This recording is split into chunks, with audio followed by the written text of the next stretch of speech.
സങ്കീർത്തനങ്ങളിലൂടെ പരിശുദ്ധാത്മാവ് പറയാണ്, മൃഗപ്രായനായ മനുഷ്യൻ ദൈവത്തിൻ്റെ പ്രവൃത്തികളെ അറിയുന്നില്ല, ഗ്രഹിക്കുന്നില്ല.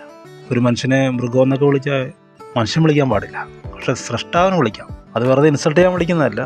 ഈ മൃഗങ്ങൾ എന്താ ഫുഡ് കഴിക്കുക, അത് എവിടുന്ന് വരുന്നു, എങ്ങനെ വരുന്നു, അതൊന്നും ചിന്തിക്കേണ്ട കാര്യമില്ല. പക്ഷെ മനുഷ്യൻ അങ്ങനെ ആകരുതെന്ന്. അവരെ സൃഷ്ടാവിനെ അറിയണം. കാളയെക്കുറിച്ച് പറയുന്നത് കാളയ്ക്ക് അതിൻ്റെ യജമാനെ അറിയാം, കഴുതയ്ക്ക് യജമാനെ എന്ന് അറിഞ്ഞൂടാ, അതിൻ്റെ ഫുഡ് ഇടുന്ന പാത്രം അറിയാം.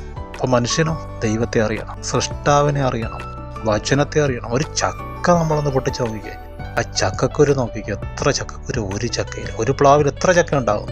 ആ ഒരു ചക്കയിൽ എത്ര കുരുക്കളും. ആ ഓരോ ചക്കക്കുരുവും ഓരോ പ്ലാവുകളാണ്. വചനം എന്താണത്? വചനം പൊരുൾ തിരിഞ്ഞാൽ അതിൻ്റെ സാധ്യത മനുഷ്യൻ അറിയണം. അല്ലെങ്കിൽ ദൈവം വിളിക്കും, നീ മൃഗപ്രായം. വേണ്ട, നമുക്ക് ബുദ്ധിമാന്മാരാകാം. ശലോമോനേക്കാൾ ബുദ്ധി തരാൻ യേശുവുണ്ട്.